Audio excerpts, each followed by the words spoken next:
Isang tahimik na kalye sa gabi, ang mga ilaw sa kalye ay dilaw na dilaw, ang mga puno ay tahimik. Background music, ang tunog ng hangin humihip ng mahina, na may halong tunog ng ticking clock.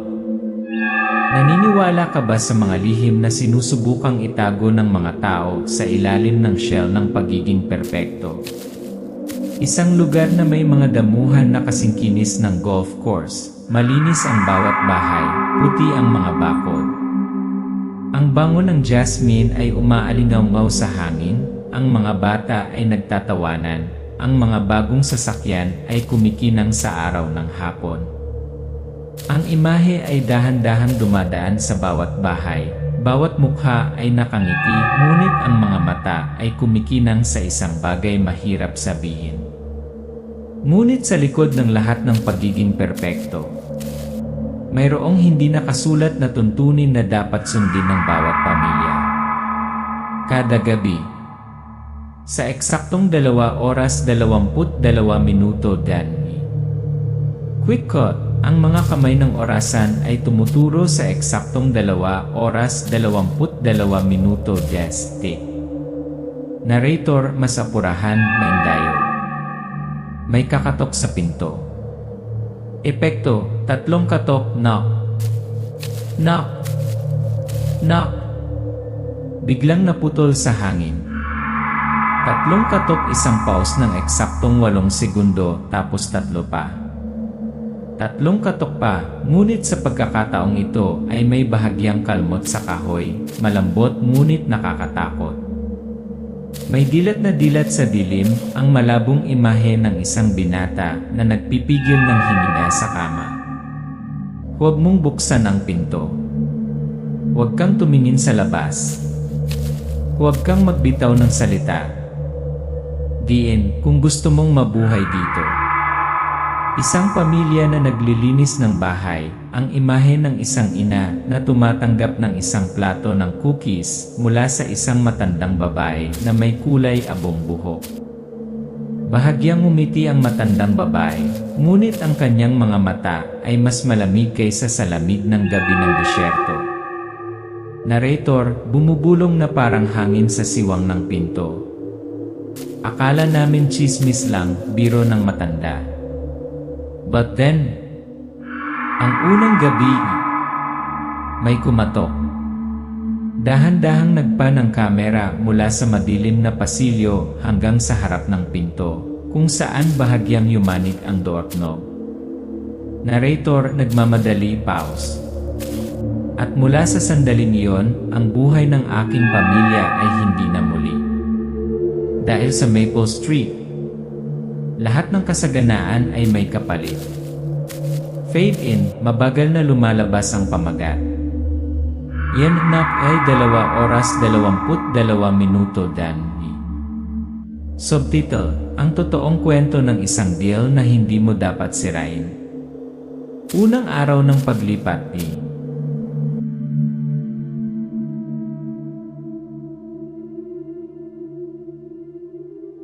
Maple Street sa hapon. Natatakpan ng maputlang dilaw na sikat ng araw ang mga berdeng puno, ang malinis na mga bahay, ang mga damuhan ng maayos. Minsan, ang pinakamagagandang panaginip ay nagtatago sa loob ng mga ito, ang pinaka-nakakatakot na bangungot na hindi mo inaasahan. Nang nagpasya ang aking mga magulang na lumipat sa Maple Street, naisip namin lahat, ito ay isang bagong simula. Isang bagong pagkakataon. Isang bagong buhay. Nag-unpack ang pamilya, si Nanay, Sarah, ay abala sa mga kabinet sa kusina, si Tatay, David, ay nagsiset up ng Ang nakababatang kapatid na lalaki na si Liam ay may dalang kahon para sa pagguhit. Si Ethan ay may bitbit na salansan ng mga libro sa kolehiyo. Lumiwanag ang mukha ni Ethan sa mga kapitbahay na nakangiti, ngunit ang kanilang mga ngiti ay masyadong perpekto, at ang kanilang mga mata masyadong malamig. Ngunit nakaligtaan ko ang mga unang palatandaan. Sa harap ng bahay, sa hapon, lumitaw ang isang matandang babae, may hawak na tray ng cookies. Yirnie, Eleanor Henderson, magalang, ngunit mas mababa ang kanyang boses kaysa karaniwan. Welcome to Maple Street. Ako si Eleanor Henderson, kapitbahay ako. Ibibigay ang tray ng cookies sa ina ni Ethan. Ang kamera ay dahan-dahang nag-zoom sa kanyang malamig at maningning na mga mata. Emra Henderson, hinaan ng boses. May something. I think dapat malaman ng pamilya mo. Emra Henderson, bumulong. Every night, at exactly 2 oras 22 minuto may kumakatok sa pinto. 3 katok, 8 segundong pause, tapos 3 pa. Kahit ano, wag mong buksan ang pinto. Wag kang maingay. Wag kang tumingin sa labas. Mapangiti ang ina ni Ethan.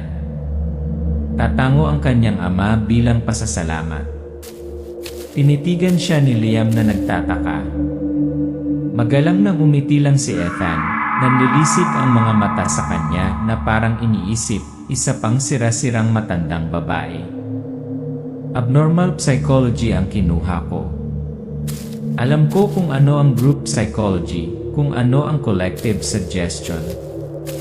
Isang lumang kapitbahayan, ilang mga alingaw-ngaw na panatilihin ang mga bata sa loob ng bahay sa gabi. Iyon lang. Lumipas ang isang araw, araw-araw na gawain ng pamilya. Background music, malambot, payapa. Mabilis na umikot ang kamera, si tatay ay papasok sa trabaho, si nanay ay nag-aayos ng mga bulaklak, si Ethan ay nasa pagbabasa, si Liam ay nagpinta. Boses ni Ethan. Pero nagsimulang mangyari ang mga kakaibang bagay. Epekto, mabagal na pag-zoom in sa kalendaryo, na-promote ang tatay ni David pagkatapos ng 1 linggo. Susunod na eksena, nakuha ng nanay ni Sarah ang trabahong gusto niya sa ospital. Na-promote ang tatay ko na may hindi pa nagagawang bonus. Nakuha rin ang nanay ko ang pangarap niyang trabaho, napakadali. Ako, nakakuha ng buong scholarship pagkatapos ng mga taon ng pagkabigo. Si tatay ay masayang nakangiti sa hapagkainan, si nanay ay nagsasalansan ng mga kahon ng gamot sa ospital, si Liam ay nagtatrabaho gamit ang isang paintbrush. Tagapagsalaysay, mas mababang boses, parang nagbubunyag ng lihim. Yung mga swerte hindi normal. Unang gabi, kwarto ni Ethan. The first night, I stayed up all night at my desk, poring over abnormal psychology material. Hindi ako naniniwala sa fairy tales. Ngunit pagkatapos din, tumatalo ng orasan, 2 oras 22 minuto lang. Dahan-dahan nagpa ng kamera, nag-freeze ang kamay ni Ethan sa pahina. Ang tunog ng katok. Eksaktong 3 beses. Ipaos ng 8 segundo, patay na katahimikan. At pagkatapos 3 pa. Kumatok. Kumatok. Kumatok. Nanlaki ang mga mata ni Ethan, nalilito. Walang tao sa labas. Walang panay ang katok lang, parang isang ritual. Marahan ang sipol ng hangin sa bintana. Ang katok ay umuulit sa malayo mula sa ibang mga bahay. Nakahiga ulit si Ethan sa kama, nakatitig sa kisan. Sa labas ng bintana, itim na itim. Ethan, matigas, malamig. Noong gabi niyon, hindi ko binuksan ang pinto. Hindi ko alam. Kakapirma ko lang ng invisible agreement. Isang deal na ang presyo ay darating mamaya, ngunit darating.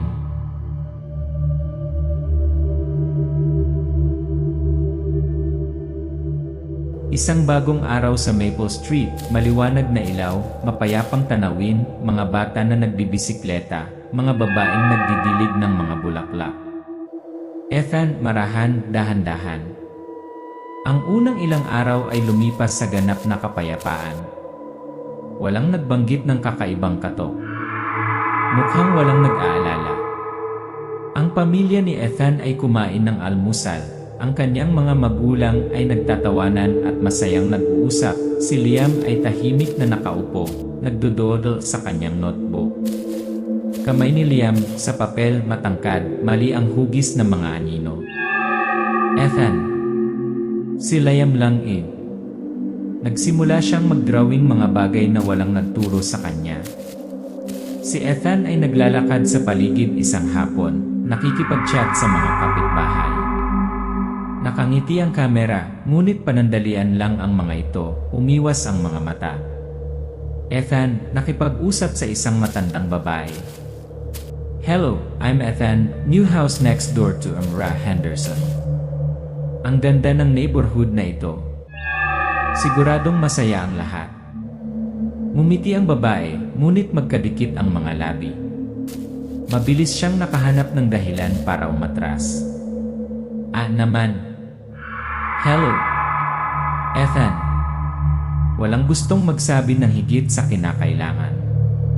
Walang nagbabanggit kung bakit hindi likas na perpekto ang lugar na ito. Sa hapon, sa maliit na parke, nakilala ni Ethan si Jennifer Walsh, 30, matalas ang mata, bahagyang pilit ng ngiti. Jennifer. Nagsumikap kami para magkaroon ng ganitong buhay. And to keep it you have to follow the rules. Mga pamilyang hindi. Katahimikan. Maingat na tumingin si Jennifer sa paligid. Jennifer. They never last long. Accidents. Sickness. Bankruptcy. Disappearance. Kahit sinong nagtatanong ng napakaraming tanong napapansin. Nagmamadali siyang umalis, naiwan si Ethan na nakatayo doon. Sa gabi sa kwarto ni Liam, madilim na dilaw na ilaw, masinsinan siyang nagdrawing. Mga guhit, matangkad, payat na nilalang, mga katawan na parang mga haligi ng itim na usok, hindi maliwanag ang mga mukha. Ethan. Lalong nagdodrawing si Liam. Bawat drawing isang nilalang, mas matangkad at mas deformed. Ang mga hugis parang nagbabantay sa bahay natin. Kwarto ni Ethan, nagsimula siyang magsulat ng masinsinan sa kanyang kwaderno. Maayos na sulat kamay na mga linya, 2 oras 22 minuto 10, 3 katok, 8 segundong pag-pause, 3 katok. Ethan. Napagpasyahan kong isulat ang lahat. Gumawa ng timeline, itala ang bawat kaganapan, bawat maliit na detalye. Naniniwala ako kung naintindihan ko ang mga patakaran nito, gagawa ako ng paraan para maipaliwanag ito. But then, I realized the more I observe, the more I am drawn into it. Gabi, kwarto ni Ethan, kumikislap ang digital na orasan 2 oras 22 minuto dan. 8 segundo ng katahimikan, i-pause, pagkatapos ay knock. Knock. Knock. Sumimangot si Ethan, napabuntong hininga, nakadikit ang mga mata sa pinto. Ngunit noong gabi niyon, ang pagkatok ay hindi na simple. Ito may ibang tunog. Isang tawag, boses ni tatay, ang mahinang tumunog sa labas ng pinto. Ethan, buksan mo ang pinto. It's Dad. Hinawakan ng kamay ni Ethan ang doorknob, bahagyang nanginginig. Ethan. Ang boses parang tatay ko sa bawat pantig. Pero may kulang. Hindi siya. Kwarto ni Liam, maliwanag na gasgas sa bintana. Iminulat ni Liam ang kanyang mga mata at tumitig sa dilim sa kabila ng mga kortina. Liam, buksan mo si Mommy ng pinto. Ang maliit na kamay sa doorknob. Bumalik sa kwarto ni Ethan. Ang boses ng nanay ni Ethan ay umalingaw-ngaw. Ethan, buksan mo ang pinto. Si Mama naman. Boses ng guro ni Ethan mula sa dilim. Ethan, yung papel mo kailangan isubmit ngayon. Ethan, mababa, malamig. Alam nila. Alam nila ang mga pangalan natin. Alam nila ang relasyon natin. Ginagaya nila pero hindi nila kayang magpeke ng emosyon. You can fake love and warmth. Nilock ni Ethan ang pinto, humakbang pabalik, nakadikit sa dingding, tumitibok ang puso. Mga kawali ng kamera, sa labas ng pinto, makapal ang dilim, parang may hinihintay.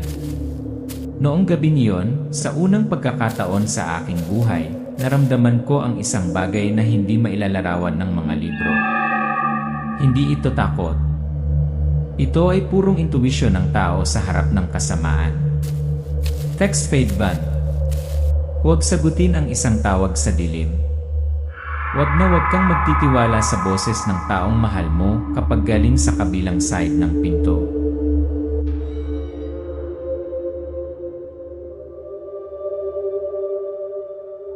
Gabi, salas ni Ethan, pulong ng pamilya. Madilim ang ilaw, mabigat ang hangin. Naka-cross arms si Liam, tense ang mukha. Ina, Sarah, nakatingin sa bawat isa sa kanila. Sa mahinang boses, we agreed. No opening. No answering. Liam, hanggang kailan? Kailan ito magiging sapat? Namumuhay tayo na parang mga bilanggo sa sarili nating tahanan. Siguro dapat nating malaman, harapin mo. Naikuyom ni Ethan ang kanyang mga kamao. Ethan, hindi. The more we face it, the deeper we go. Buhay tayo, ayos lang basta sumunod tayo. Ethan, mababa, mabigat. Curiosity versus survival instinct. Ibinubulong ng aking siyentipikong isip, kailangang maunawaan ang katotohanan. Pero ang instinct ko screams, huwag kang gumawa ng kahit ano. Noong gabing iyon, kwarto ni Liam, umupo siya sa tabi ng kalahating bukas na bintana. Ang kamay niya ay tumatakbo sa ibabaw ng drawing paper. Bagong mga guhit, isang matangkad, napakaitim na nilalang. Ang mukha nito ay parang madilim na tubig, walang laman ang mga butas ng mata. Tumatalo ng orasan, 2 oras 22 minuto lang. Ethan, mababa, apurahan. Noong gabing iyon, ginawa ni Liam ang hindi pinangarap ng iba. Binuksan niya ang bintana. Umupo ng tuwid si Liam, nakadikit ang mga mata sa labas. Kwarto ni Ethan, nakarinig siya ng katok. Ngunit sa pagkakataong ito, mas malakas, mas apurahan, na parang humihimo. Ethan, gusto lang naming mag-usap. Ethan, nasakal. Alam ko isang linya ang nalampasan. At hindi ko maaaring hayaan ang aking kapatid na harapin ito ng mag-isa. Madilim na pasilyo, mabagal na naglalakad si Ethan patungo sa front door, nanginginig ang kamay sa doorknob. Visual effects, hanging umiihip sa siwang ng pinto, kumikislap ang mga ilaw, kumikislap ang mga kortina na parang may humihina sa kabilang panig. Ethan, nagmamadali, malamig. Kung may magbukas ng pinto dapat ako. Marahan na pinihit ni Ethan ang doorknob, pinindot ang metal, bumukas ang pinto. Dahan-dahan, dahan-dahan ang tanawin sa labas, makapal na kadiliman, malamig na hangin na tumatagos. Isang figura na nakatayo pa rin sa harap ng pinto, malabo, hindi natural na matangkad, na parang natutunaw sa hangin. Ethan, pabulong, pigil ang hininga. Hindi tao ang bagay na yon. Hindi isang buhay na nilalang. Ito ay isang humanoid void. Nag-zoom in ang camera, ang mga mata ng nilalang, 2 malalim na black hole, sinisipsip ang liwanag sa paligid. Isinara ni Ethan ang pinto, ang hangin ay umuungol, ang buong bahay ay yumanig. Ethan. Mula noong gabing iyon nagsimulang maglaho ang lahat. Ang pamilya ay nakaupo sa sala, ang hangin ay mabigat na parang bato. Mensahe sa telepono, ama ni Ethan, nakalock ang account dahil sa pinaghihinalaang panloloko. Mabilis na nagpan ang kamera, nakatanggap ng tawag ang ina ni Ethan. Ang kanyang aplikasyon para sa promosyon ay tinanggihan dahil sa hindi malinaw na mga paglabag sa patakaran. Blink ang digital na orasan, nawala ng kuryente, mga tunog ng katok sa sikat ng araw. Ethan. nawalan kami ng trabaho. Na-freeze ang mga bank account. Naglaho ang lahat. Pero mas malala pa, tumigil sila sa pagsunod sa mga patakaran. Ang katok ay maaaring dumating anumang oras ngayon. Nakaupo si Liam sa kwarto, madilim ang ilaw, gumuhit ng bagong silhawete, matangkad, mahaba ang armas, nakikinig. Ethan. Sabi ni Liam, iginuhit niya ang nakikita niya. Ang mga bagay ay papalapit na. Sa gabi, nakaupo si Ethan na nag-aaral ng mga lumang dokumento, madilim na dilaw na ilaw, pawis sa kanyang noo. Mga lumang artikulo sa pahayagan, malabong ulo ng balita, ang pamilya ng Weatherby ay mahiwagang naglaho, ang Maple Street Tragedy. Ethan, nag-aalangan. Hindi sa unang pagkakataon. Ang buong kapitbahayan matagal nang nakatuon. Isang diel kapalit ng kasaganaan. Nakatayo si Ethan sa harap ng bintana, nakatingin sa desyerto na kalye, naiilawan ang mga bahay, ngunit walang nangahas na tumingin sa labas. Nakatayo sa gitna ng kalye ang matangkad at makulimlim na silhawete, hindi gumagalaw. Ethan. Hindi multo. Hindi demonyo. Sila ang tunay na kalikasan ng kasakiman. Ito ay ang presyo na kami, unconsciously, ay sumang-ayon na bayaran.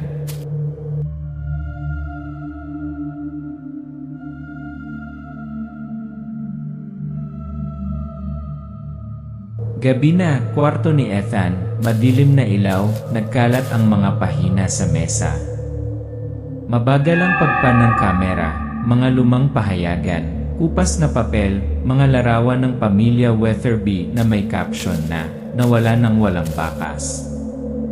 Ethan, mababa, mabigat. Kapag malinaw na ang lahat, hindi ako makaupo. Kailangan kong malaman kung ano ang pinag-uusapan natin. Binuksan ni Ethan ang kanyang laptop, naghahanap sa mga lumang artikulo, nakakalat na mga tala. Tumalon-talon ang mga headline, Maple Street, Land of Disaster, misteryosong trahedya kasunod ng hindi pangkaraniwang kaunlaran. Ethan. Ang Weatherbys ay isa lamang sa maraming pamilya na nanirahan dito. Nakuha nila ang lahat at pagkatapos ay nawala ang lahat. Slow zoom, isang lumang dokumento, isang mapa ng kasalukuyang lugar ng Maple Street na nakapatong sa isang mas lumang mapa. Ito ay isang lugar ng malawakang libing, digmaan, taggutom. Ethan, pasigaw. Ang Maple Street ay itinayo sa isang isinumpang lupain. Mga hindi matahimik na espiritu, mga utang ng dugo na walang babayaran. Hanggang sa nagkaroon ng deal. Fast forward shot, ang kapitbahayan ay naitayo. Ang mga unang pamilya ay nabuhay sa hindi pangkaraniwang kasaganaan. Ang iba ay naiwan sa kahirapan, nasira. Ethan. Isang invisible na entity ay umiiral upang garantiya ang deal. Nagbibigay ito ng kasaganaan, ngunit humihingi din ng bayad kapag nasira ang deal. Ethan's house, mag-isang nakaupo si Liam sa kwarto niya, dim ang mga ilaw. Nakatitig si Liam sa drawing page, ang matangkad na nilalang, na ngayon ay matalim na detalye. Ang mga mata nito ay walang laman, ang mahahabang kamay ay nakaabot na parang nag-aanyaya. Ethan, ibinaba. Si Liam lalong lumalala. Hindi na siya kumukuha sa kanyang imahinasyon. Ginuguhit niya ang nakikita niya. Si Liam ay nakaupo sa dilim, ang kanyang mga mata ay bakante, ang kanyang tingin ay tumatago sa lahat ng bagay. Isang mahinang bulong, isang patuloy na pagtapik, tulad ng isang tibok ng puso. Lumalaki ang mga mata ni Liam, nanginginig ang mga kamay. Gabi, nakaupo si Ethan sa tabi ng bintana, nakatingin sa labas. Sa gitna ng kalye, ang anino ng nilalang ay hindi na nakatago. Ito ay nakatayong matangkad, itim na parang haligi ng kondensada na usok. Ang mahahabang braso ay umaabot sa lupa. Ethan. Hindi na nakatago. Nakatayo dun naghihintay. No rush. No attack. Basta naghihintay ng desisyon. Tumingin si Ethan sa balikat ni Liam. Ang batang lalaki ay nakaupo nang hindi gumagalaw, gumuhit ng walang tigil, mga larawan na inuulit ang imahe ng nilalang. Ethan, pabulong. Naalala ng entity si Liam. Wala tayong masyadong oras. Kinabukasan, tahimik na nakaupo ang pamilya ni Ethan sa sala, madilim ang ilaw. Si Tatay David ay bumuntong hininga, ang kanyang boses ay pagod. Ano ang ginawa natin para maging karapat-dapat ito? Ethan, we signed a deal without knowing it. We took in prosperity and now we pay the price. Ethan, isang invisible na kontrata. Isang kakila-kilabot na presyo na walang sinuman ang makakatakas.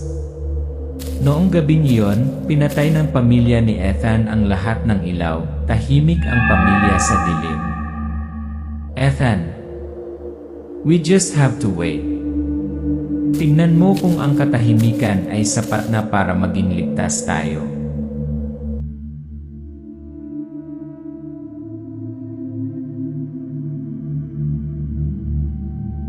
Sala, gabi, madilim na ilaw mula sa isang maliit na table lamp.